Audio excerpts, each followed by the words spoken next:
बोले श्री शंखेश्वर पार्श्वनाथ भगवान की जय। बोले श्री महावीर स्वामी भगवान की जय। बोले श्री अनंत वर्धि श्री गौतम स्वामी महाराज की जय। बोले श्री महोपाध्याय श्री विनय विजय जी महाराज की जय। बोले श्री सरस्वती मात की जय।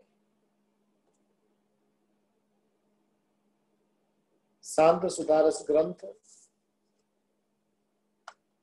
और जिसके अंदर हमने कल न्याय सागर जी महाराजा की एक जो बहुत ही अभूतपूर्व सज्जाए, और उस सज्जाए के माध्यम से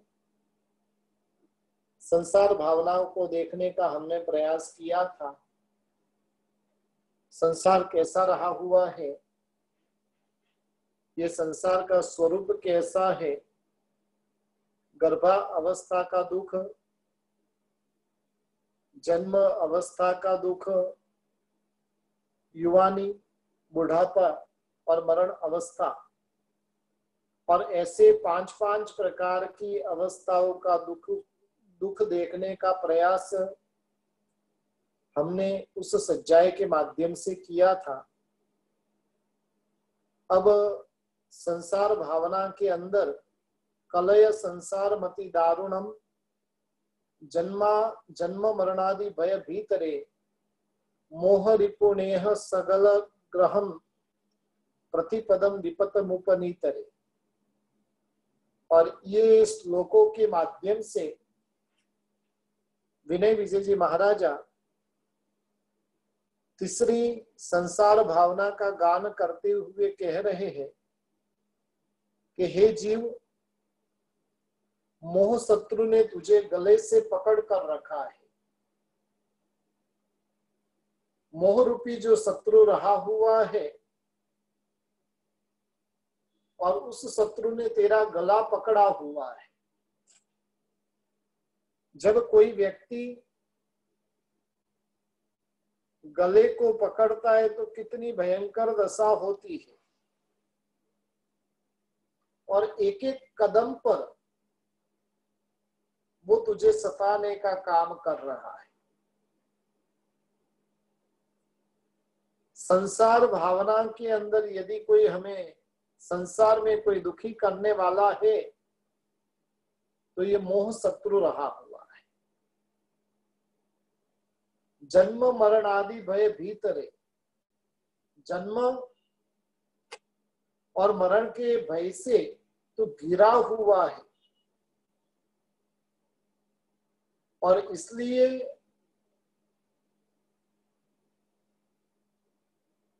इसलिए हमें विनय विजय जी महाराजा कह रहे हैं कि ये संसार को तू समझ, और इस संसार को समझकर ये संसार का त्याग करने का तू प्रयास कर। जिन रिश्तेदारों को तू अपना मानता है, वह रिश्तेदार वगैरह भी वास्तव में तेरे रहे हुए नहीं है। जब तेरी उस प्रकार की परिस्थिति होगी और उस समय के अंदर कोई भी रिश्तेदार भी तेरे साथ में आने वाले नहीं। कभी तू इस संसार में संपत्ति से गर्विष्ठ हो जाता है, और कभी तू दरिद्रता के चंगुल में फंसकर दीनहीन बन जाता है।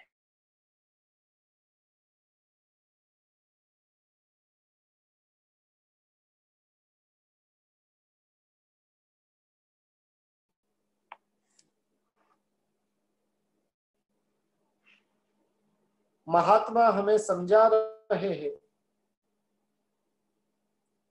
कि कभी तो तू संपत्ति से एकदम गर्विष्ठ हो जाता है, और कभी दरिद्रता के चंगुल में फंस जाता है। ये सब क्यों होता है? तो कि तू कर्मों को परवश बना हुआ है, और कर्मों के परवश होने के कारण ये सब परिस्थितियां तेरी आत्मा के साथ में सर्जन होती है और इन संसार भावना के अंदर ग्रंथकार श्री जी ने 9 बातें बताई और 9 बातों में से एक एक बातों पर हम विवेचना करते जाएंगे। सबसे पहले वो 9 बातें कौन सी है? पहले नंबर में बताया कि मोह शत्रु को सताना। इस संसार में तुझे मोह रूपी शत्रु जो है और उसका तू सताया हुआ है। संसार के प्रत्येक जीवों को मोह शत्रु सताता रहता है। दूसरे नंबर के अंदर संसार जो है बहुत ही भयानक रहा हुआ है। संसार की भयंकरता। तीसरे नंबर के अंदर जितने भी रिश्ते नाते हैं वो सारे के सारे रिश्ते नाते फिजूल रहे हुए। चौथे नंबर के अंदर महात्मा बता रहे हैं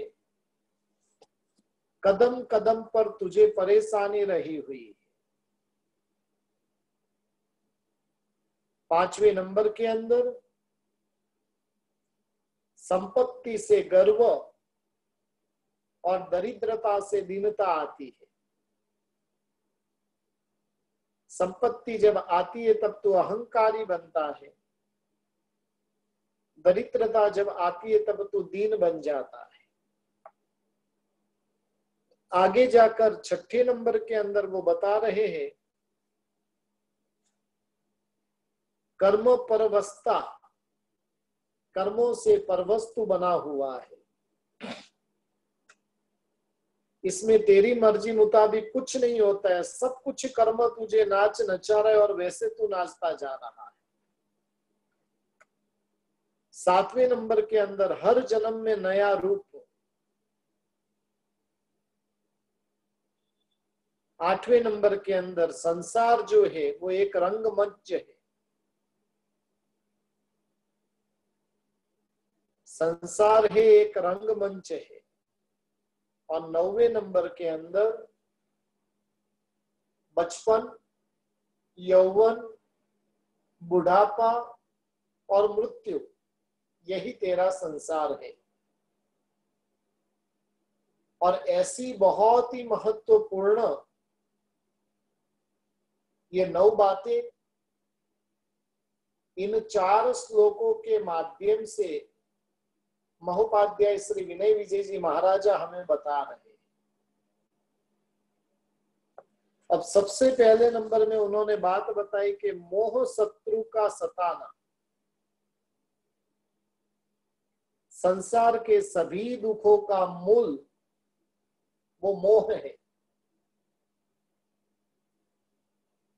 जो दुखदाई होता है उसको ही शत्रु कहा जाता है।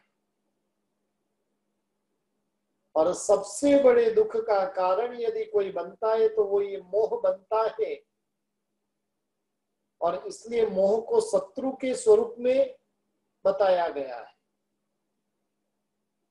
दुनिया के बाकी सारे के सारे जो शत्रु है वो इतने भयंकर नहीं है, लेकिन मोह रूपी जो शत्रु रहा हुआ है वो बहुत ही बड़ा ही भयानक रहा हुआ है। और मोह की परिस्थिति कैसी है? वह प्रदर्शन करता है मित्रता का और काम करता है शत्रुता का।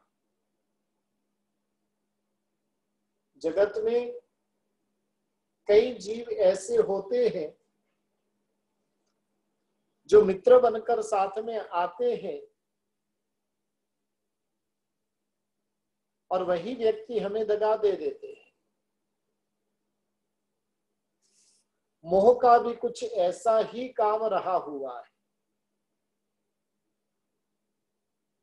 उसके दर्शन तो हमें मित्र स्वरूप में होते हैं, लेकिन वो सब प्रकार की हमारी आत्मा की खराबी करने के लिए वो तुला हुआ रहता है। आत्मा के पीछे ही लगा हुआ वो रहता है। इस प्रकार से जो मोह है वो हमारा बहुत बड़ा दुश्मन रहा हुआ है। जिस मनुष्य के भीतर में मोह का वर्चस्व होता है वो कभी न कभी दूसरों के प्रति शत्रुतापूर्ण व्यवहार करेगा ही। आज जिनसे मोह जगा है कल उनसे ही वो शत्रुता प्रकट होगी। मोह से आसक्त जो व्यक्ति होता है और वो संसार में कौन सा बुरा कार्य नहीं करता है वो प्रश्न है। सभी प्रकार के बुरे कार्य वो मोहासक्त जीव करता है। रानी सूर्यकांता ने अपने ही पति प्रदेशी राजा की हत्या कर डाली। मालव देश के राजा मुंज की मौत बेवजह मौत हुई और उसके पीछे कारण कौन? उसकी ही प्रेमिका जिसने उसके साथ धोखा किया और धोखा करने के कारण उसे बेमौत मरना पड़ा। ये मोह जो है जगत के प्रत्येक जीव ये मोह के सताए हुए है। हमें भी ये मोह इतना भयंकर तरीके से सता रहा है। दूसरे नंबर में विनय विजय जी महाराजा बता रहे कि संसार जो है वो बहुत ही डरावना है, भयावह रहा हुआ है। मोहासक्त जीव चार गतियों में जो भटक रहा है और चारों चार गति में उसको दुख की प्राप्ति करनी पड़ती है। नरक गति के दुख के बारे में तो हमने देखा था किस प्रकार से वो गति आत्मा के लिए दुख का कारण बनती है। परस्पर झगड़कर परमाधामी देवों के द्वारा उस भूमि के कारण ऐसी अनेक प्रकार की वेदना नरक में रहा हुआ जीव प्राप्त करता है। जैसे नरक गति दुख कारक है उसी प्रकार से तिर्यंच गति भी भयावह रही हुई। तिर्यंच गति में भी छोटे पशुओं को बड़े हिंसक पशुओं का भय है। सिंह बाघ वगैरह जो रहे हुए वो हिरण गाय भैंस वगैरह को मारते ही रहते हैं। शिकारी हिंसक जो पशु होते तो मनुष्यों का भी शिकार करते रहते। और ऐसे अनेक प्रकार के भय दुख तिर्यंच गति में जीव को सहन करने पड़ते हैं।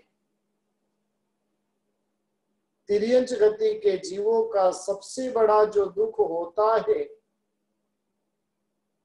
पहले नंबर में क्षुधा का यानी भूख का दुख और दूसरे नंबर के अंदर प्यास का दुख। जगत के अधिकांशतः जो पशु है वो भूख और प्यास के कारण मृत्यु को पाते रहते हैं। आपने कई जानवरों को देखा होगा कि उनकी एकदम शुक्लकड़ी काया होती है। क्यों शुक्लकड़ी काया हो गई? कि समय समय पर उन्हें खाना मिलता नहीं है। और खाना नहीं मिलने के कारण वो जीव एकदम सुख लकड़ी हो जाता। तिर्यंच गति में क्षुधा का दुख बहुत भयंकर है, प्यास का दुख बहुत भयंकर है, और उद्राग्नि से जलते हुए पेट की आग उनकी कभी बुझती ही नहीं है, और जिस कारण से वो तीव्र दुख का अनुभव करते हैं। चौथे नंबर के अंदर तीसरे नंबर के अंदर मनुष्य गति के अंदर भी दुख रहा हुआ है। हम लोग भी तो देखने जाए तो दुख का ही तो अनुभव कर रहे हैं, फिर भी दुखों के विषयों का चिंतन नहीं करते। कैसे कैसे दुख जीवों को सहन करने पड़ते हैं। कल जो हमने 5 प्रकार के दुखों को देखा था, और इन दुखों को प्रत्येक मनुष्य को सहन करना पड़ता है, और ये दुखों के साथ में कभी अकाल में माता पिता की मृत्यु हो जाना, निर्धनता, इंद्रियों की हानि, असाता वेदनीय कर्म का उदय, नीच गोत्र का उदय, और ये सभी कर्मों के उदय में भी मनुष्य दुखी दुखी बनता जाता है। जिस मनुष्य को पुण्य का उदय होता है, वैसे मनुष्य भी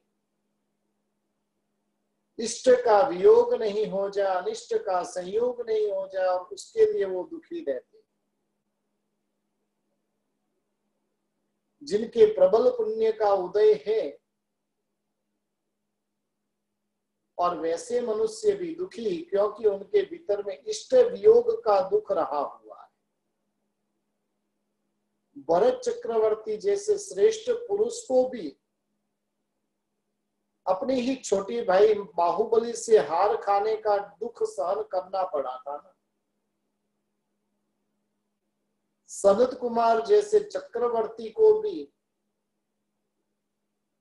शरीर में 16 महारोग उत्पन्न हो गए थे। यानी मानव का जीवन भी जो है वो दुखमय रहा हुआ है। कभी पत्नी दुराचारिणी मिल जाती है, कभी पति व्यभिचारी होता है, कभी पुत्र जुआ शराब आदि व्यसनी बन जाता है, और इस प्रकार से अनेक प्रकार के मनुष्य भव के दुख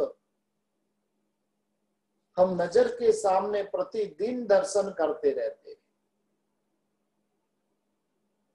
आज के मानव भव के अंदर रोज की कुछ न कुछ नई नई चैलेंजें खड़ी होती रहती है, और उसके माध्यम से जीव दुखी बनता जाता है। उसके बाद में देवगति, सामान्यतया देवगति का नाम आता और हम भीतर से आनंदित होते हैं, लेकिन ज्ञानी भगवंत कहते हैं कि देवगति में भी दुख रहे हुए। जो मनुष्य गति के दुख बताए हैं, देवगति में भी वे दुख होते हैं। सामान्य लोक रूप से हम समझते हैं कि देवलोक में रहे हुए देव देवी सुखी है, लेकिन ये हमारी धारणा गलत रही हुई। देवलोक के देवों को भी दुख होता है। अपने से ज्यादा रिद्धि, सुख, संपत्ति, वैभव वाले देवों को देखकर उन देवों को भी मानसिक दुख होता है। जब वो अपने से महर्धिक देवों को देखते हैं और उनके भीतर में ईर्ष्या का कीड़ा जग जाता है, और उस ईर्ष्या के कारण वो जीव दुखी दुखी हो जाते हैं। शारीरिक दुख से मानसिक दुख ज्यादा होता है, बहुत ही तीव्र होता है। और ऐसे दुख देवलोक की दुनिया में भी प्राप्त होते हैं। देवलोक के भी जो सुख है वो पुद्गलों के अधीन है, स्वाभाविक नहीं। एकमात्र मोक्ष का जो सुख है वो स्वाभाविक है। बाकी सभी प्रकार के सुख वो पौद्गलिक सुख रहे हुए हैं। तीसरे नंबर के अंदर बता रहे कि जितने भी संसार के रिश्ते हैं वो सारे के सारे रिश्ते नाते फिजूल है। हमने पहली भावना दूसरी भावना के अंदर भी संसार की अनित्यता वगैरह के दर्शन किए। किस प्रकार का संसार रहा हुआ है, कैसी कैसी अनित्यता इस संसार में रही हुई है। रिश्ते नाते कैसे अपना स्वरूप बदलता रहता है। अपने यहाँ पर जो सम्रादित्य महाकथा के अंदर बात आती है कि 9 भवों तक गुणसेन राजा और अग्नि शर्मा का जीव कैसे कैसे संबंध करते हैं और प्रत्येक संबंध के अंदर कभी पिता बनकर, कभी पत्नी बनकर, कभी माता बनकर एक दूसरे के हत्यारे बनते हैं। और ये संसार है। हमारे यहाँ पर शास्त्रों में 18 नात्रे की सज्जाएं बताई है और जिसके अंदर कुबेर दत्ता, कुबेर सेना जो होती है और उसके साथ में कैसी घटना घटित होती है उसका बहुत अद्भुत स्वरूप उस सज्जाए के अंदर बताया है। एक ही व्यक्ति से इतने सारे संबंध और वास्तव में संबंधों की असारता देखनी है तो ये 18 नात्रे की सज्जाए में हमें देखने को मिलती है। मथुरा नाम की नगरी थी और वहां पर कुबेर सेना नाम की एक वेश्या रहती थी।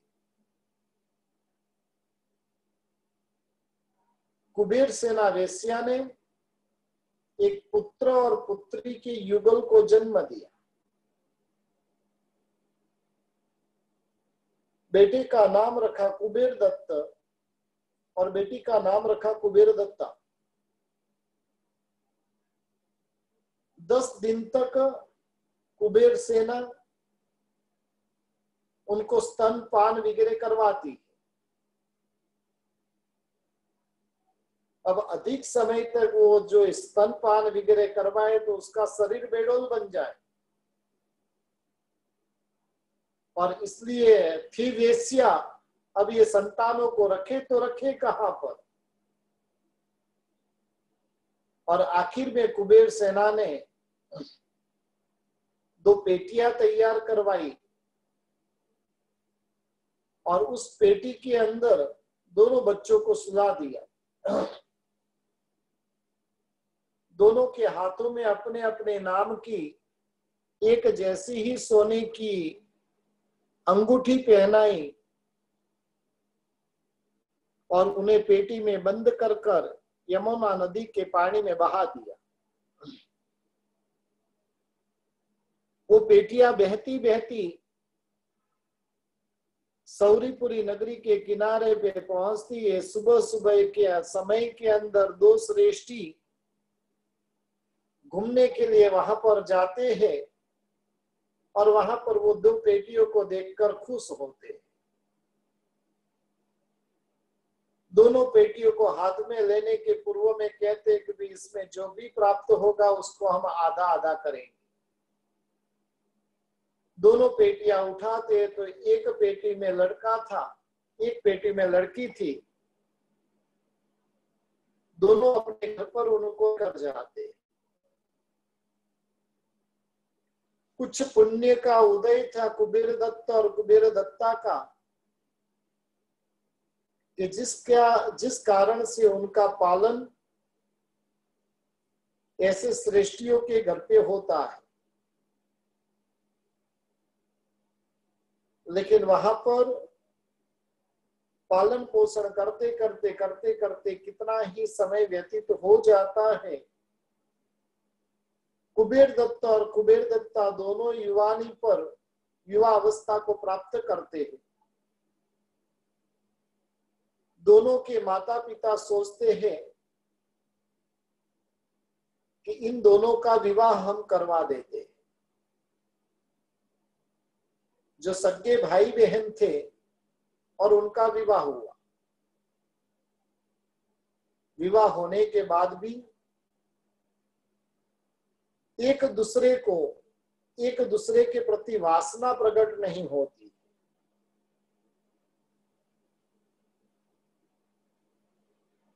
और उस कारण से किसी भी प्रकार की वासनाएं, शारीरिक आकर्षण दोनों भाई बहन होने के कारण उनके भीतर में प्रकट होता नहीं। एक दिन दोनों चौपाट खेल रहे थे और अचानक कुबेर दत्त के हाथ में रही हुई अंगूठी सिरक कर निकल गई और कुबेर से दत्ता के पास में गई। कुबेर दत्ता ने सोचा कि यही सेम अंगूठी तो ऐसी की ऐसी मेरे पास में रही हुई। कुबेर दत्त और कुबेर दत्ता ने दोनों ने ये अंगूठियां मिलाकर देखी। तब उनके भीतर में एक शंका गई, क्या हम दोनों भाई बहन तो नहीं है? दोनों ने अपने माता पिता से जाकर जब पूछताछ की और तब उन्होंने बताया कि भाई तुम हमें यमुना नदी के किनारे से प्राप्त हुए थे और दोनों पेटियां साथ में बहती बहती आई थी, इसलिए हमें लग रहा है कि तुम दोनों सगे भाई बहन हो, क्योंकि अंगूठियां तुम्हारे हाथ में थी तो दोनों अंगूठियां एक जैसी थी और इसके लिए तुम दोनों भाई बहन हो। यहाँ पर कुबेर दत्ता को ये सारी बातें सुनकर उसके भीतर में वैराग्य प्रकट होता है। मन से उसका जो मन है वो संसार से विरक्त बन गया है। और एक दिन कुबेर दत्ता साध्वी बन जाती है और साध्वी बनने के बाद में उसके भीतर में अवधि ज्ञान की प्राप्ति होती है। यहाँ पर दूसरी साइड में कुबेर दत्ता ने साध्वी बनने के बाद में कुबेर दत्त जो व्यापार करने के लिए मथुरा जाता है और मथुरा में वो कुबेर सेना वेश्या के वहां पर अतिथि गृह में ठहरता है। युवा अवस्था थी, रूप बहुत ही सुंदर कुबेर दत्त को प्राप्त हुआ था और उसने कुबेर सेना को ढेरों संपत्ति देकर उसे अपनी पत्नी बना ली। जो माता थी और उस माता को ही उसने क्या किया, पत्नी बना ली। और आखिर में वहां पर ऐसे रंग राग में वो डूब गया। व्यापार करते हुए उसने लाखों करोड़ों रुपए भी कमाए और इस साइड में साध्वी कुबेर दत्ता अपने अवधि ज्ञान का उपयोग रखती है। उपयोग रखकर वो देखती है कि मेरा भाई जो है कुबेर दत्त, वो कहां पर है, क्या कर रहा है। और तब उनके अवधि ज्ञान के अंदर मथुरा नगरी, वो वेश्यालय, कुबेर सेना के साथ में भोग वासना में डूबे हुए ऐसे कुबेर दत्त उनको दिखाई देते हैं। अवधि ज्ञानी भगवंत बन चुके थे और जिस कारण उनको पता चल गया कि ये कुबेर सेना तो हमारी माँ है और माँ के साथ ही मेरा भाई अकार्य कर रहा है, माँ के साथ ही मेरा भाई भोग विलास में डूबा हुआ है। क्या ये संसार है? खुद को जन्म देने वाली माँ और उस माँ के साथ में रंग विलास में डूबा हुआ मेरा भाई है। अब कुबेर दत्ता साध्वी सोचती है कि इन दोनों को मैं अनर्थ से बचा लेती हूँ। कुबेर दत्ता साध्वी विहार कर कर मथुरा पहुंचती है। कुबेर सेना ने भी इसके बीच में एक पुत्र को जन्म दिया। साध्वी कुबेर दत्ता सोचती है कि इन दोनों को समझाना है तो कैसे समझाऊं। डायरेक्ट उनको धर्म का उपदेश देंगे तो ये सुनेंगे नहीं, इसलिए कुछ न कुछ नई तरकीब सोचनी पड़ेगी। और आखिर में साध्वी जी भगवंत कुबेर दत्ता जी अपने पूरे साध्वी मंडल के साथ में वहां पर रहने के लिए विनंती करते कि हम यहाँ पर रहेंगे, आपके बच्चे को खिलाएंगे भी। और इस प्रकार से कुबेर सेना ने भी कहा कि ठीक है, ऐसे भी मैं तो ठहरी वेश्या, कहाँ बच्चे का लालन पालन कर पाऊंगी। ठीक है, आप साध्वियां यहाँ पर रुको। और इस प्रकार से साध्वियों के पास में ये बच्चा जो निरंतर विकास को प्राप्त कर रहा है, हंसता है, खेलता है,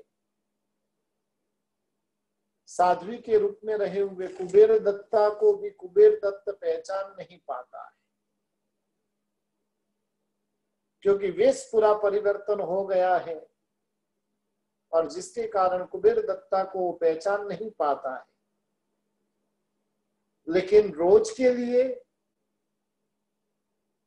कुबेर दत्ता साध्वी जी जब इस बच्चे को हंसती है, उसको खिलाती है और तब एक लोरी गाती है। भाई तू बेटो माहरो देवल वरी भत्रीज, पितराई ने पौत्र इम तुझथी संबंध ना बीज। भाई पिता पितामह भरता बेटो ससुरो तेह, छ संबंध धराऊ छू ताहरा जनकती हूँ सस्नेह। माता पिता मही भोजाई बहु सासु वली शोक, छ संबंध धरावे मुझे थी माता तुझ अवलोक। और ऐसे लोरी सुनाती जाती है। कुबेर दत्त रोज के लिए ये सुनता है लेकिन कुछ समझ में नहीं आता है। ये साध्वियां कुछ अटपटा सा क्या बोल रही है, इनके वचन कुछ मुझे समझ में नहीं आ रहे हैं। और आखिर में जब उसे वो वचन समझ में नहीं आए तो एक दिन उन्होंने कुबेर दत्ता साध्वी जी से पूछ ही लिया कि आप बोल रहे हो वो क्या है। कुबेर दत्ता भी इसी अवसर को ढूंढ रही थी और वो अवसर आ गया। तब वो साध्वी जी भगवंत कहते कि कुबेर दत्त, तेरे इस पुत्र के साथ में मेरे 6 प्रकार के संबंध हैं, तेरे साथ भी मेरे 6 प्रकार के संबंध हैं। और इस बच्चे की माँ के साथ भी मेरे 6 प्रकार के संबंध हैं, और ऐसे तुम तीनों के साथ में मिलाकर मेरे 18 प्रकार के संबंध होते हैं, और उसी को ही 18 नात्रे कहे जाते हैं। कुबेर दत्त जब सुन रहा था तब उतने में कुबेर सेना भी आ गई। उसको भी ये सब आश्चर्य लग रहा है कि ये क्या कह रही है साध्वी। और ऐसे 18 प्रकार के जो रिश्ते हैं वो कुबेर दत्ता साध्वी बताती है। इस बच्चे की और मेरी जनिता एक होने से ये मेरा भाई होता है। जो बच्चा है उस बच्चे के संबंध में कुबेर सेना कहती है कि ये मेरा भाई है। यह बालक मेरे पति का पुत्र होने से ये मेरा पुत्र है। देखिए, भाई बना, पुत्र भी वो बन गया। यह बालक मेरे पति का छोटा भाई होने से देवर है। कैसे कैसे संबंध। मेरे भाई का बेटा होने से भतीज भी रहा हुआ है, और मेरे माँ के पति का भाई होने से चाचा भी होता है, और मेरी सौतन के बेटे का लड़का है, और इसलिए ये मेरा पौत्र है। और ऐसे करके इन साध्वी जी भगवंत ने उस बच्चे के साथ में 6 संबंध बताए। एक ही व्यक्ति भाई भी होता है, पुत्र भी होता है, देवर भी होता है, भतीज भी होता है, चाचा भी होता है, और पौत्र भी होता है। एक ही व्यक्ति के साथ में 6 संबंध। फिर बताती है और 6 संबंध। इस बच्चे का जो पिता है वो मेरा भाई है, क्योंकि दोनों की माता एक ही थी, कुबेर सेना। इस बच्चे का पिता तू, और मेरी माँ का पति होने से मेरा पिता भी है। फिर बताया कि तू मेरे चाचे का पिता है, अतः पितामह है। मैंने तेरे साथ शादी की थी इसलिए तू मेरा पति है। यह कुबेर सेना तेरी दूसरी पत्नी इसलिए मेरी सौतन है, और इसलिए तेरे को जन्म दिया इसलिए तू मेरा पुत्र भी माना जाएगा। और मेरे देवर का तो पिता होने से मेरा ससुर भी है। और ऐसे 6 के साथ में उसने बताया। अब माँ के साथ में कुबेर दत्त, तेरी जो माता है वह मेरी भी माता है। यह बच्चा एक संबंध से मेरा चाचा होता है, इसलिए उसकी जो माँ है वो मेरी दादी होती है। तू मेरा भाई है और ये तेरी पत्नी है, इसलिए कुबेर सेना मेरी भाभी भी होती है। मेरी सौतन के बेटे की बहू होने से मेरी पुत्र वधू भी होती है। मेरे पति की यह कुबेर सेना माता है, इसलिए ये मेरी सास भी होती है। और मेरे पत्नी की दूसरी पत्नी होने से वो सौतन भी कही जाती है। और ऐसे कुबेर दत्ता ने 18 प्रकार के संबंध बताए। देखिए, संसार की कितनी भयंकर असारता रही हुई है। एक ही जन्म में इतने इतने संबंध।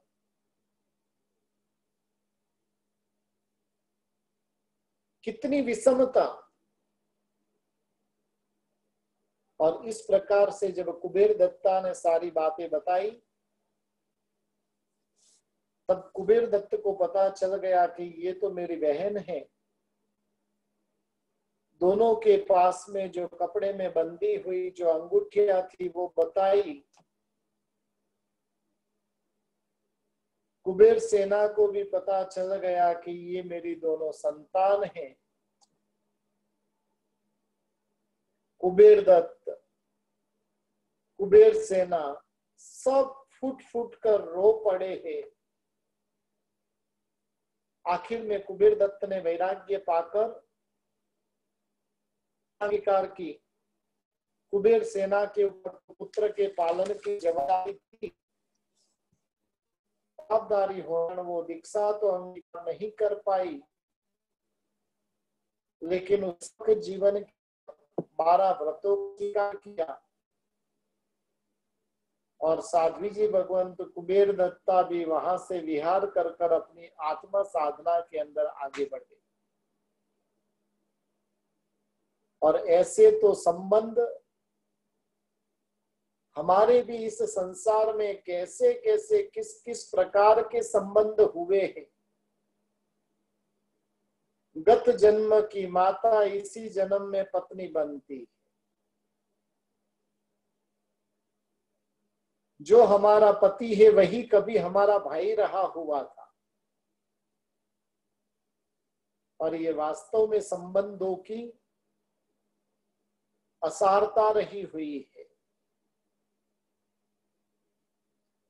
जहां पर संसार के अंदर प्रतिपल संबंध बदलते ही रहते हैं,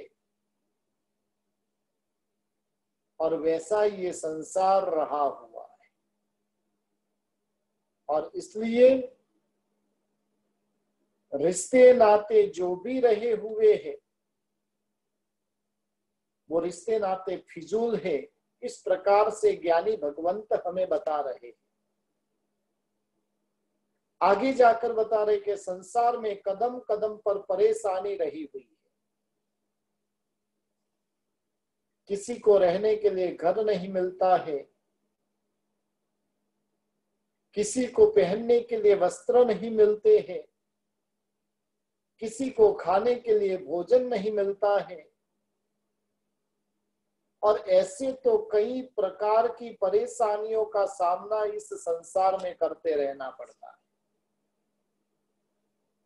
हम हमारी ही परेशानी देखें ना तो उसमें से भी एक कथानक बन जाएगा।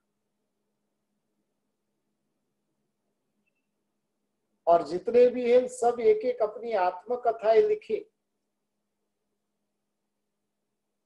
किसी न किसी जीव के लिए ये आत्मकथा उपकारक बन सकती है।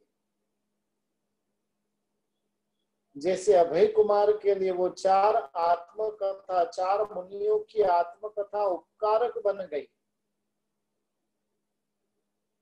महापुरुषों के चरित्र आज भी हमारे लिए उपकारक बन रहे हैं। वैसे अपने जीवन के अंदर भी किस किस प्रकार की घटनाएं सर्जित होती है। एक मुसीबत टलती है, उतने में दूसरी मुसीबत आकर खड़ी हो जाती है। और यही वास्तविक संसार का स्वरूप रहा हुआ है। ऐसे असार संसार का बोध प्राप्त करके संसार रूपी समुद्र से छूटने का प्रयास कर